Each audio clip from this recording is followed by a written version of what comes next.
Hi friends, मैं doctor Mirza वकार bag, आपका paediatrician. आज एक बहुत ही सेंसिटिव टॉपिक पे आप वीडियो बना रहा हूँ। दोस्तों, आज ही मैंने अखबार में खबर पढ़ी कि एक 12 साल का स्कूल का बच्चा एग्जाम दिया, उसने इस एग्जाम की कॉपी जमा करी और आके बैठा and suddenly he collapsed. Teachers ने उसके अलार्म रेज किया, CPR किया गया, उसको अस्पताल लेके गए बट उसको बचाया नहीं जा सका, उसकी जान चली गई। पिछले 2 साल में दोस्तों ये तीसरा ऐसा वाकया है जहां पर स्कूल में बच्चों को सडन कार्डियक अरेस्ट हुए हैं और उसकी मौत हो गई है। तो ये जाहिर सी बात है, इस तरह की खबर पढ़ते हैं तो दिल झकझोर हो देता है। वो बच्चा उनके घर का अकेला चिराग था, उनके माँ बाप की उम्मीदें थी और आज वो जीवन खत्म हो गया है। तो यहाँ पर 2 चीजें मेरा वीडियो बनाने का मकसद है कि एक तो ये है कि बच्चों की स्क्रीनिंग करी जाए, उनका चेकअप्स किया जाए। जिन बच्चों को इस तरह के सिम्टम्स हो, पेरेंट्स पहले से उनको इन्फॉर्म करें। बच्चों का ECG, इको, उनका स्ट्रेस टेस्ट वगैरह सारी कुछ चीजें करी जाएं। दूसरी बात जो सबसे इम्पोर्टेंट है, जो वहां पे एम्फेसाइज करना चाहता हूं कि वहां पर क्या किया जा सकता था, क्या कुछ ऐसा किया जा सकता था कि बच्चे की जान बच सकती थी। तो दोस्तों यहाँ पर मैं एक चीज आती है, डिवाइस जिसको बोलते हैं AED, जिसको कि कहते हैं ऑटोमेटेड एक्सटर्नल डिफिब्रिलेटर। ये अगर सारे स्कूलों में मौजूद हो तो इस तरह के बच्चे जो सडन कार्डियक अरेस्ट के होते हैं, कोलैप्स होते हैं, इसको हम लोग AED अगर हम लोग इस्तेमाल करेंगे CPR के साथ साथ, तो जान बचने के चांसेस 600% ज्यादा हो जाते हैं। 600% ज्यादा चांसेस हैं जान बचने के। तो दोस्तों, मैं आपके माध्यम से, इस वीडियो के माध्यम से सारे स्कूल मैनेजमेंट को ये रिक्वेस्ट करना चाहूंगा और पेरेंट्स भी प्रेशर डालें कि सारे स्कूलों में ये डिवाइस होनी चाहिए, AED automated external defibrillator.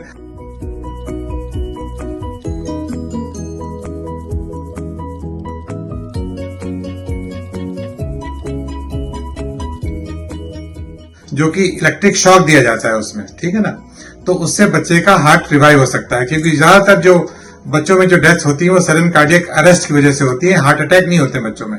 They are because of arrhythmias और कुछ अदर कारणों से। ये एरिथमियाज की वजह से, लॉन्ग क्यूटी इंटरवल की वजह से बच्चों में सडन कार्डियक अरेस्ट होता है और उनकी जान चली जाती है। और यहाँ पर अगर हम लोग इलेक्ट्रिक शॉक या DC शॉक यूज करें AED डिवाइस के जरिए, तो उनकी जान 600% बचने की संभावनाएं बढ़ जाती है।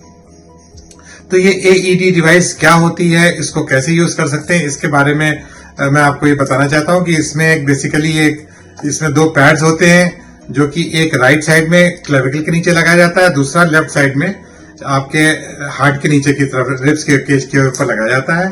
और इसको आजकल सारी मशीनें ऑटोमेटिक आ गई हैं। इसमें अगर लोगों को लगता है कि इनको बहुत ट्रेनिंग चाहिए और कहीं वो गलती से कुछ गलत ना दे दें, तो ऐसा नहीं होता है। जब आप पैड्स लगा देंगे तो मशीन खुद सेंस करेगी कि इस बच्चे को हार्ट के रिदम चल रही है कि नहीं चल रही है, उसको ये शॉक देने की जरूरत है कि नहीं है। अगर वो देने की जरूरत होगी तो वो खुद कहेगी, और फिर जब वो अलार्म करेगी तो आप सबको बच्चे से हट जाना है, वो DC शॉक देगी और उसके बाद फिर आपको CPR करना है।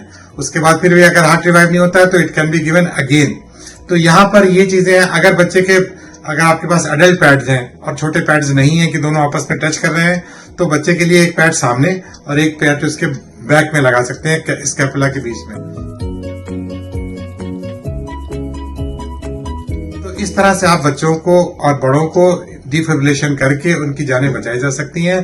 तो आज का वीडियो मैं सारे पेरेंट्स के लिए है, सारे स्कूल मैनेजमेंट के लिए है, टीचर्स के लिए है और हम डॉक्टर्स के लिए भी है। लखनऊ अकेडमी ऑफ पीडियाट्रिक्स की तरफ से मैं सारे स्कूल्स को अपील करता हूं कि आप लोग इस चीजों को खरीदिए और हमारी टीम रेडी है कि हम आपके स्कूल्स में आपको इसका प्रशिक्षण दे देंगे, इसकी ट्रेनिंग दे देंगे।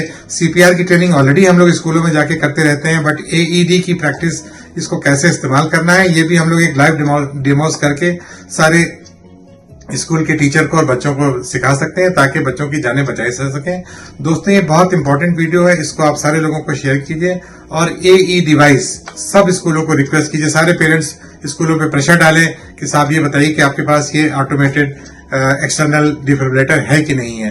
अगर ये है तो जाहिर सी बात है इस तरह के केसेस को हम लोग बचा सकते हैं।